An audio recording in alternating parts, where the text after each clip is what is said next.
இவ்வுலகத்திற்கும் parsec என்ற திரை உலகத்திற்கும் இடையில் மிகப்பெரிய வித்தியாசம் இருந்து கொண்டிருக்கிறது.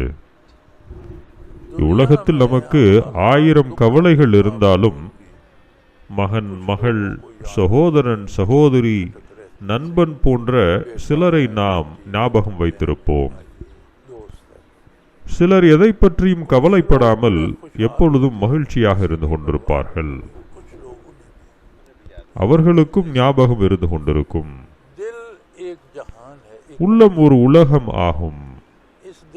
அது பெரியதொரு ஊர் ஆகும்.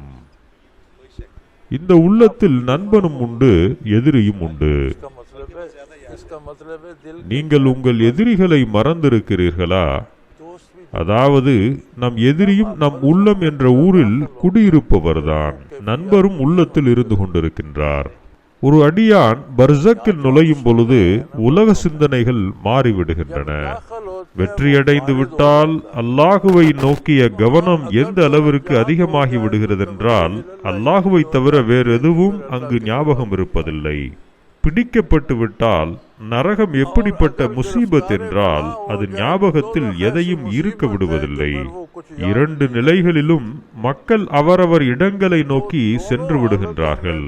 சிலர் இப்படியும் இருந்து கொண்டிருக்கிறார்கள். சூஃபியாக்கள் இறைநேசர்களின் சகவாசத்தில் இருந்து இறைநேச படித்தரங்களில் பிரயாணம் செய்து கொண்டிருந்தவர்கள் பர்சக்கிலும் இறைநேச படித்தரங்களில் பிரயாணம் செய்து கொண்டிருப்பார்கள். ஆனால் நடப்பது என்னவென்றால் மிகச் சிலரே இதன் பக்கம் கவனம் செலுத்துகின்றார்கள். அல்லாஹ்வின் பக்கம் கவனம் செலுத்துபவர்களாக அந்த மிகச் சிலர்களே இருந்து கொண்டிருக்கின்றார்கள். ஷேக்கிற்கும் மாணவருக்கும் இடையில் உள்ள தொடர்பு என்பது மாணவர் ஷேக்கிடமிருந்து பரக்கத்துகளை பெற வேண்டியது இருந்து கொண்டிருக்கிறது.